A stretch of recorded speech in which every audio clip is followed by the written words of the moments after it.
Now, I've got a bit of bike news for you. A bit of bike news.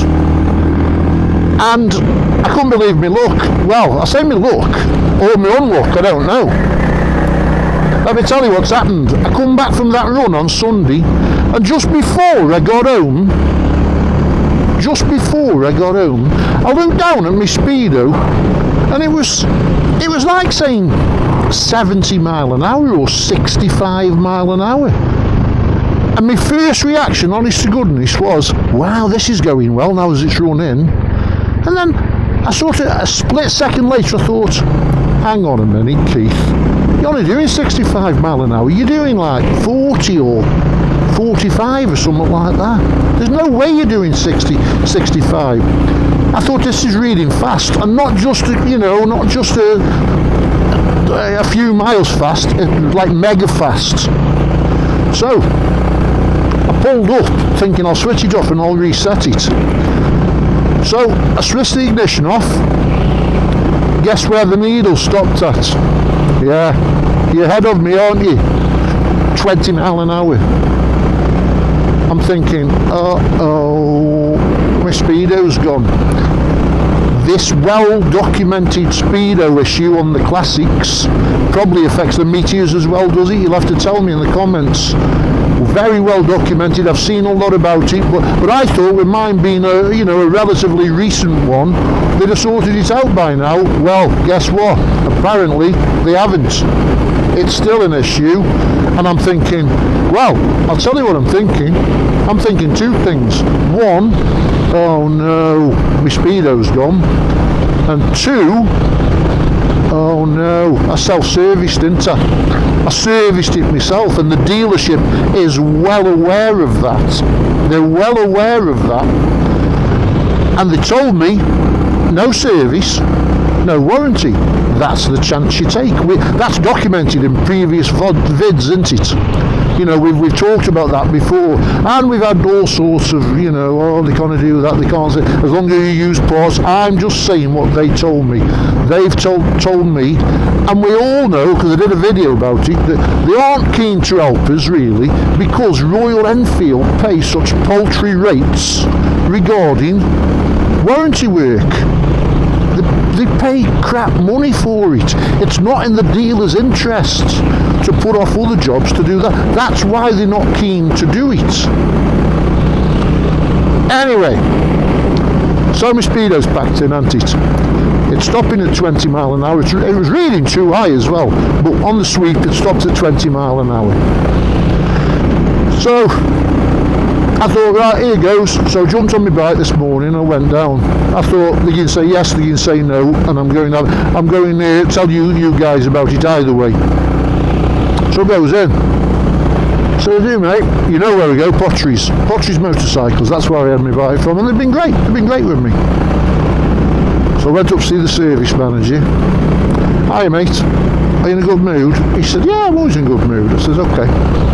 I said, let me run something by you. He says, go on. I says, you know this well-documented issue with the Speedos on the Classic 350? He says, yeah. I says, well, I've got it. He says, have you? I said, yeah.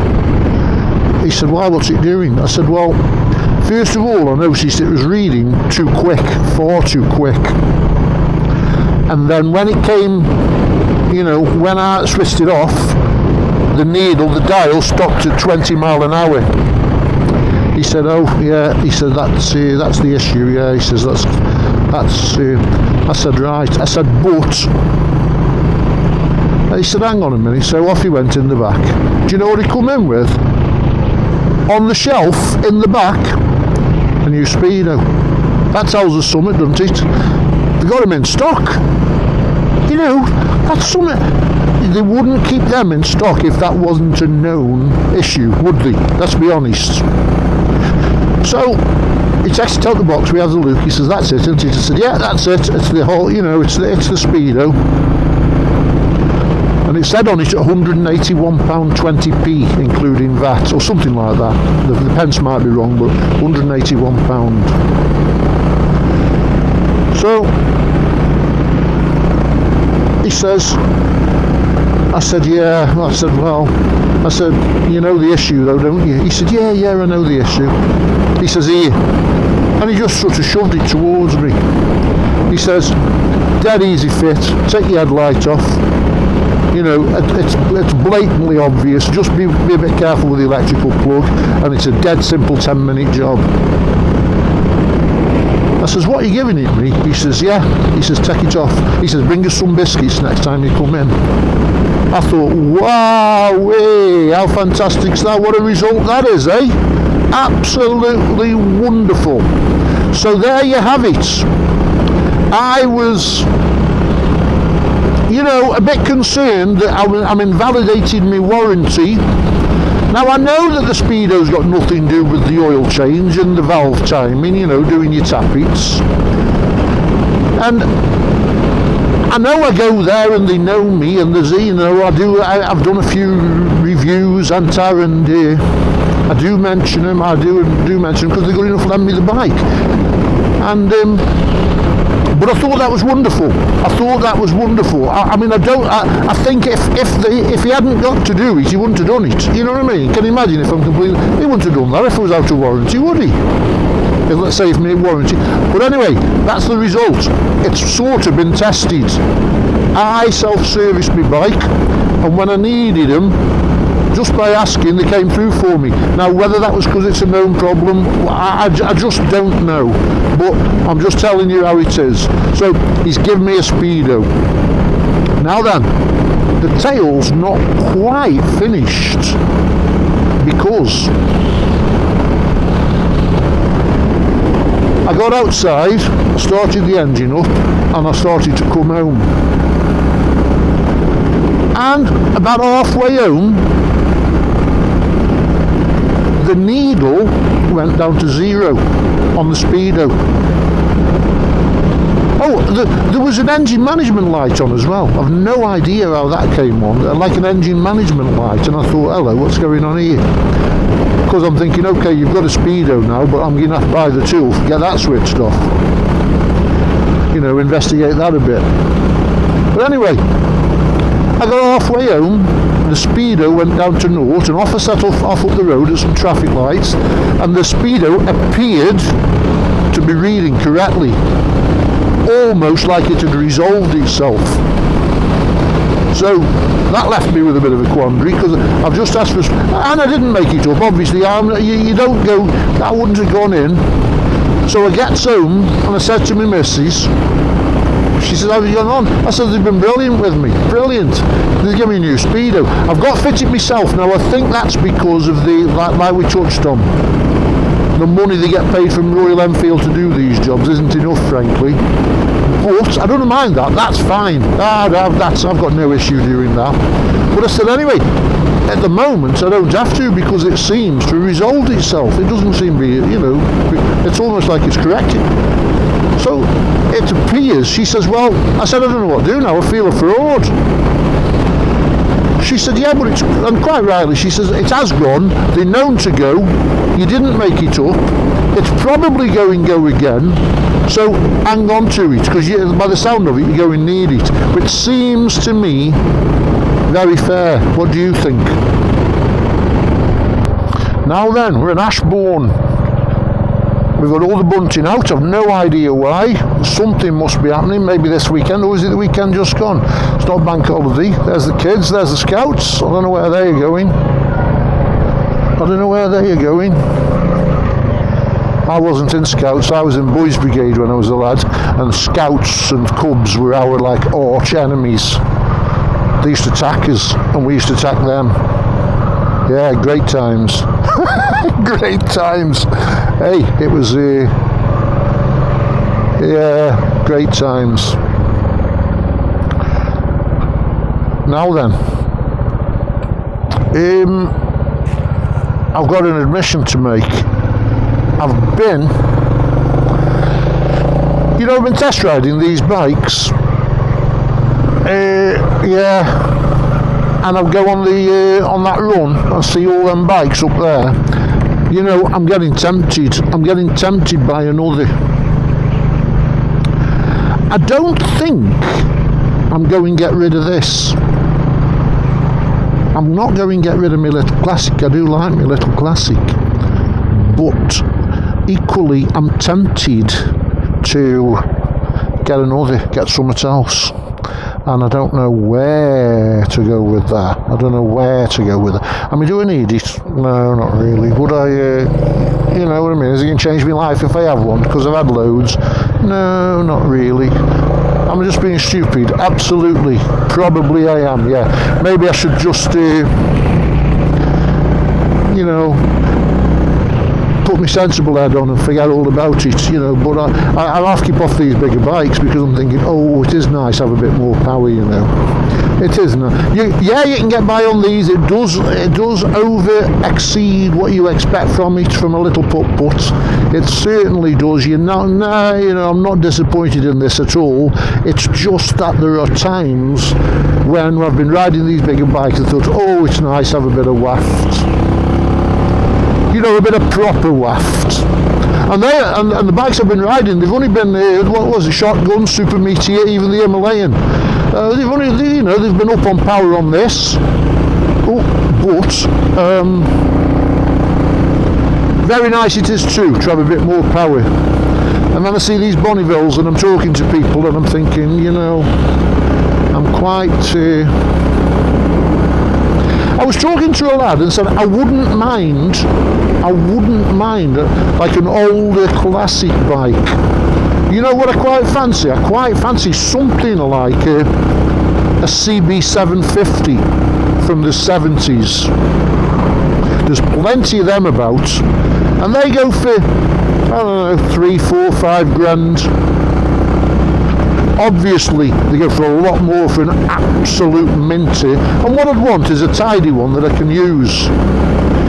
But I wouldn't be paying minter money. I haven't got it. I couldn't really justify that. But then again, would I be disappointed? Because bikes have come on so much since them days, haven't they? Brakes, electronics, performance, weight, everything's. I suspect I might be disappointed by it. So that would be a waste of time, wouldn't it?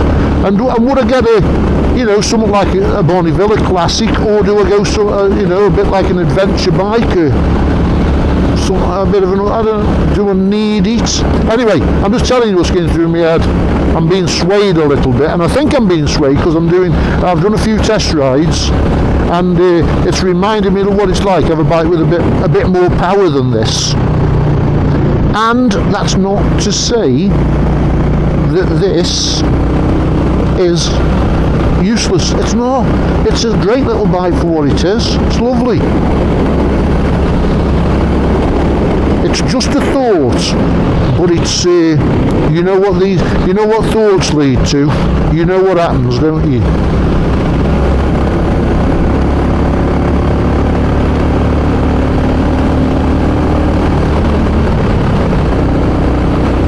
Perhaps I need just check myself in and get my head banged. You know what I mean? That's all I need. Have a dose of reality. Come on, you've been down this route many, many, many times, and you've ended up here, and you're quite happy with your little bike. So just get on with it.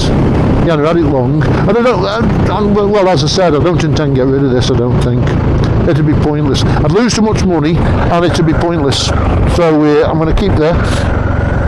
But I might in the future, perhaps if I put it off I don't know, 6 months, and if I still want it, get one. Man, in 6 months it's going to be winter, isn't it? So no point then. Get something for springtime next year maybe. That might be it. And if I'm still keen then, that might be the best plan, you know. Sit on it a bit, because I don't need it. I've no real plans to go anywhere, and if I did have, it'd be fun going this anyway. 30 Keith, go steady. I'm sick of people pointing out that, you know, I mean, where my camera's done tell, does it? I'll put my camera on top of my head, then you won't be able to see my speedo. That'll sort you out.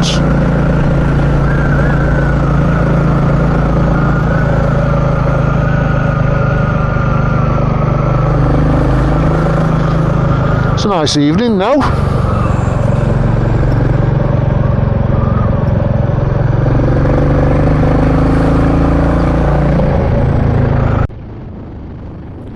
Okay, so now seems a perfect time to just catch up with the photographs that have been kindly sent in time for the photo competition at the end of May, which will probably be, I'll release that on Wednesday. I'll do the top 10 or something like that.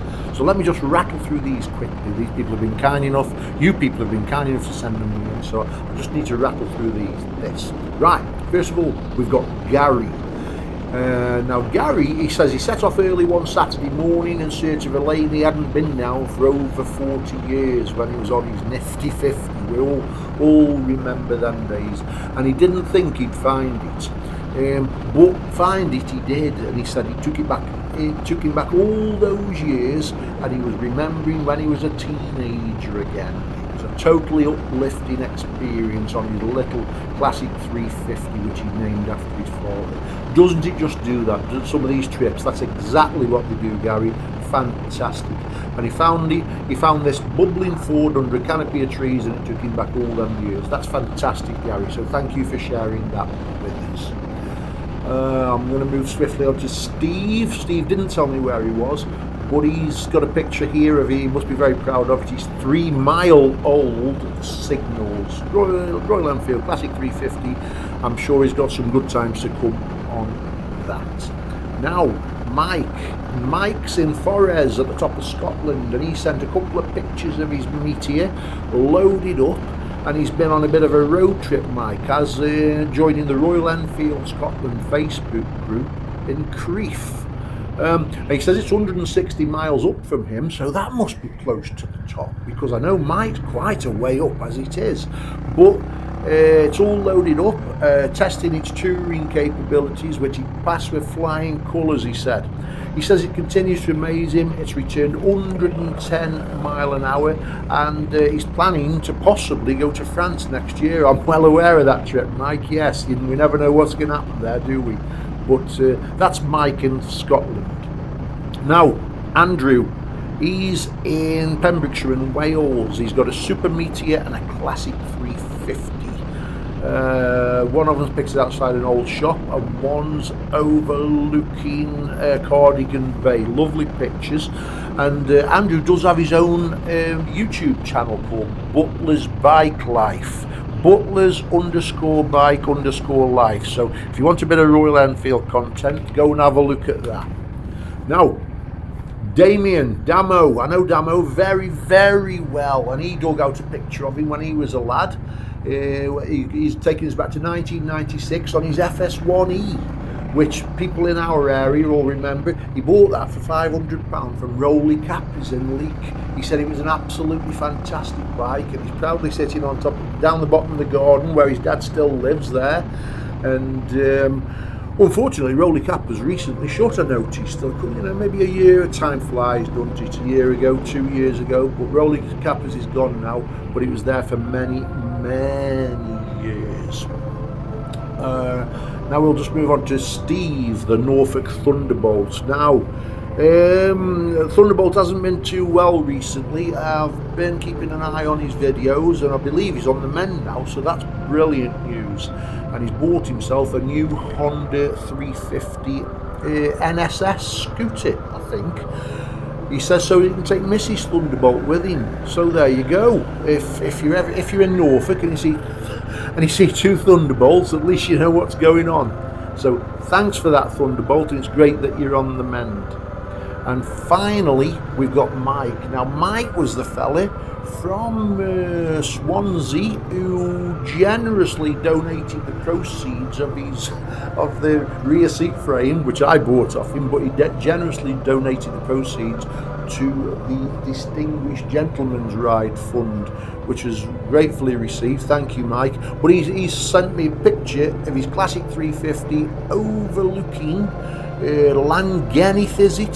Forgive me, I'm not a Welsh speaker. Obviously, Llangennith Beach, probably on the Gower Peninsula down there in South Wales. So that's great to see, Mike. So thank you everybody for sending me those photographs. I'm all caught up now, and I'm going to draw a halt to it there for the May competition. So if you want to send me any more photographs, that's absolutely wonderful, but they will be going into the June one. We'll do it again at the end of June. I'll release a video just probably with the top 10 on. I'll have to go through them. That'll be fun, actually. I'll go through them all, I'll judge them, and I'll do a countdown from 10 to 1, and I'll release that on Wednesday following this. This will go out on a Sunday, so on Wednesday I'll release that, and I'm just putting a little prize together, but don't get your hopes up too much. It's not going to change your life. So quick thank you for those who've sent in photos. Send any entries for the next one to shottostravels@gmail.com. Thanks for supporting the channel so much. If you click like, comment and subscribing, really does help if you haven't already done so. So thank you if you have. If you haven't, please consider doing so. It's very much appreciated. So until next time, watch out for the potholes and the lunatic drivers. Look after yourself and ride safe. Bye. See you soon.